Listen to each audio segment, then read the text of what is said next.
What happened over Israel in the past 48 hours was not a missile attack. It was a storm.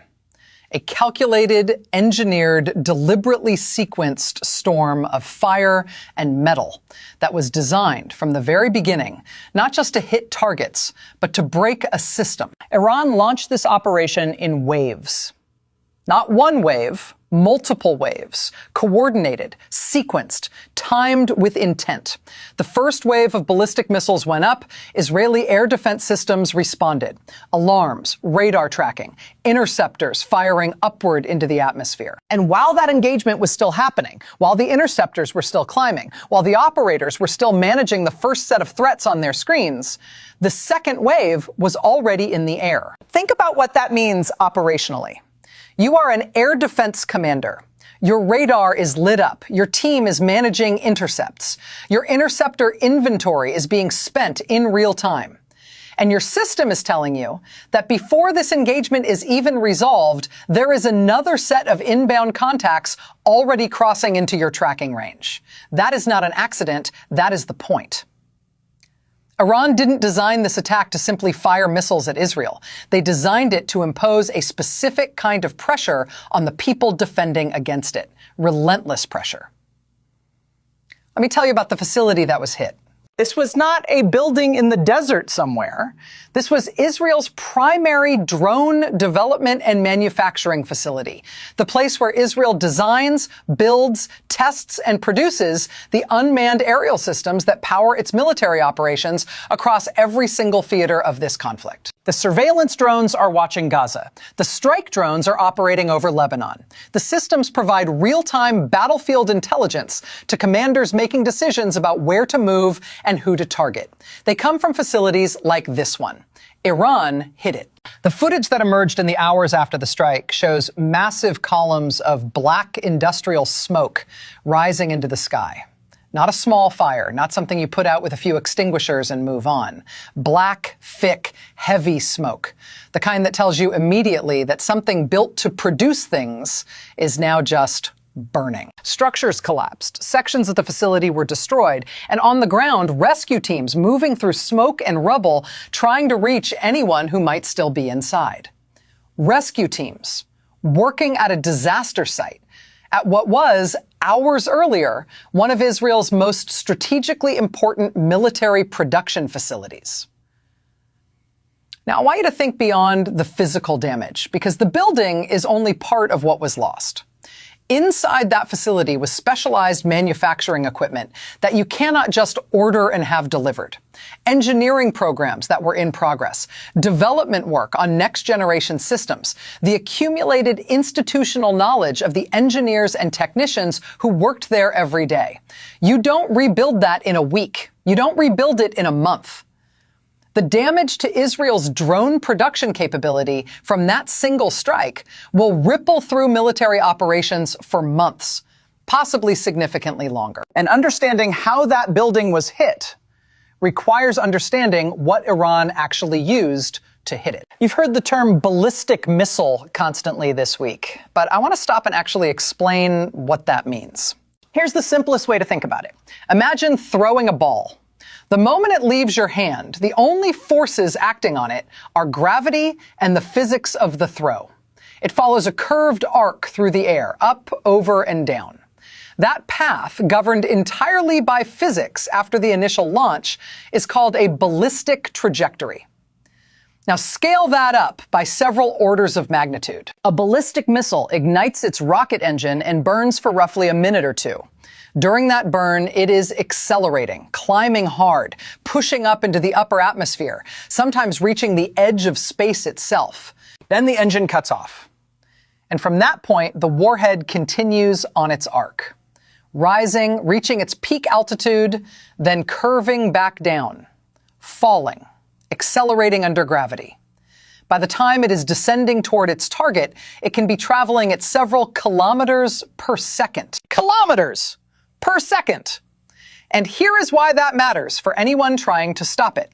When something is moving that fast, your window to detect it, establish a track, compute an intercept solution, and fire your own missile to meet it at precisely the right point in space, That window is extraordinarily narrow.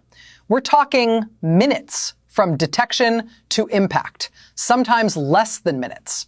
And the interceptor missile you fire has to be fast enough, precise enough, and smart enough to hit an object roughly the size of a large refrigerator that is traveling at hypersonic speed on a trajectory that physics locked in thousands of kilometers ago. But ballistic missiles were only part of the picture. Simultaneously, Iran deployed Shahed drones. And I want to explain these as well, because the combination of the two is really what makes this attack so strategically significant. The Shahed is what the military calls a loitering munition, a one-way attack drone. It launches, it flies to its target, and it detonates on impact. It is not coming back. It is, in the most direct terms, a flying bomb with wings and a navigation system. Here is what makes it dangerous despite being slow. Air defense systems optimized for hypersonic ballistic threats, systems calibrated for fast-moving objects at high altitude, are not naturally suited to dealing with slow, low-flying objects with a tiny radar signature. The Shahed flies low. It follows terrain. It can navigate around radar coverage gaps. It barely shows up on a radar screen. And it is inexpensive enough to be launched in large numbers simultaneously. So now picture the Israeli air defense operators during this attack. On one set of screens, they are tracking incoming ballistic missiles at hypersonic speeds from the east, calculating intercept solutions, firing Arrow missiles upward into the upper atmosphere to catch them before descent.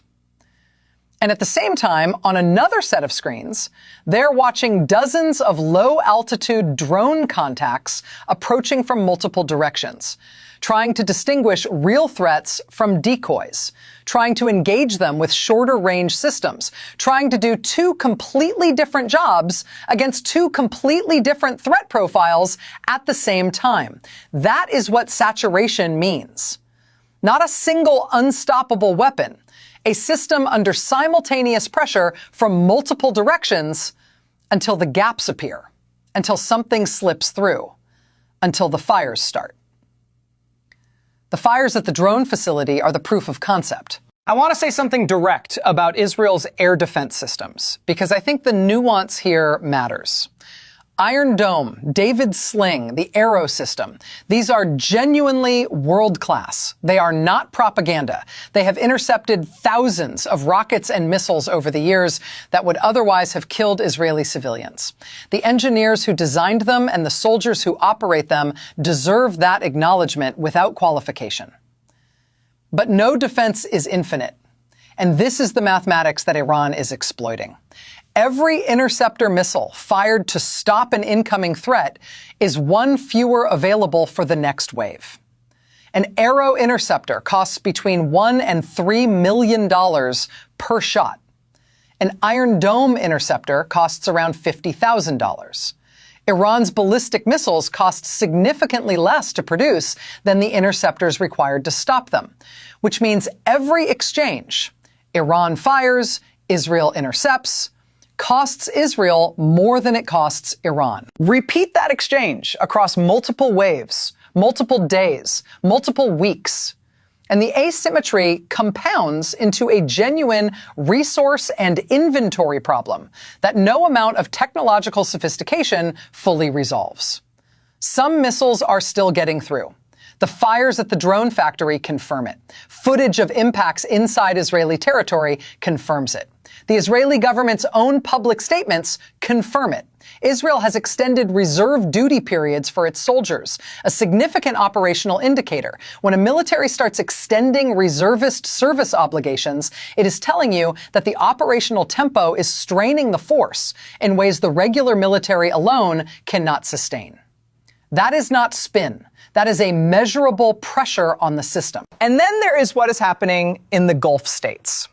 And this, I think, is the dimension of this conflict that most people are not fully tracking yet. These are countries that have spent decades building their national strategies around stability. around careful distance from the regional conflicts surrounding them. They host American military bases. Several have normalized relations with Israel. Their entire model is built on being the calm, wealthy, above the chaos zone of the Middle East. They are not above it anymore. Fires broke out at Gulf Petrochemical Industries facilities in Bahrain.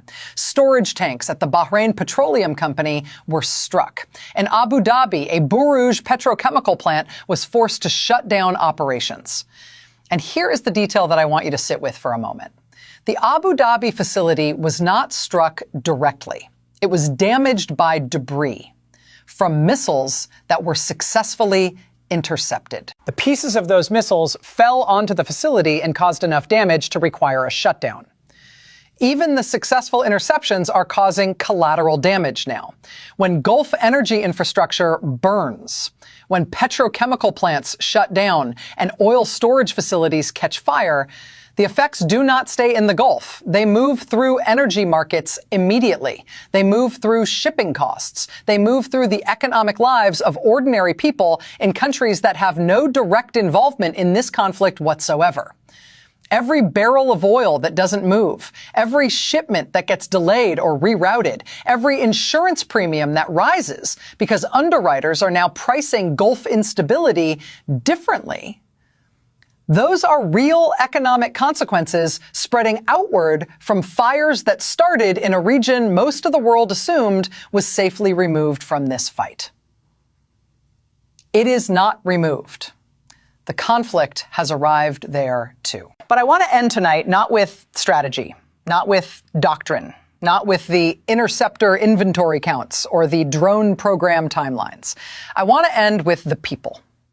The workers who were inside that drone manufacturing facility when the missile hit. People who showed up for a shift and found themselves at the center of something they had no hand in creating. The rescue teams working through the smoke and the rubble to find them. The families in southern Beirut who grabbed whatever fit in a bag and walked out of neighborhoods they have lived in their entire lives in the middle of the night, not knowing when they would come back. The 90 million Iranian civilians who have been cut off from the global internet for over a month, people who just want to call their family, read the news, live their lives, punished for the actions of a government they did not choose. Those people are the real cost of everything we've walked through tonight. Not the interceptor budget, not the factory reconstruction timeline, not the force readiness assessments, the people. Keep them in the frame while you're watching the footage. Keep them in mind while you're reading the headlines. Keep them there while governments are making speeches about red lines and deterrence and strategic objectives. Because when the speeches are done and the strategies have played out and the analysts have finished their assessments, those people will still be trying to figure out how to put their lives back together. That is the story underneath the story. And it is the one that matters most.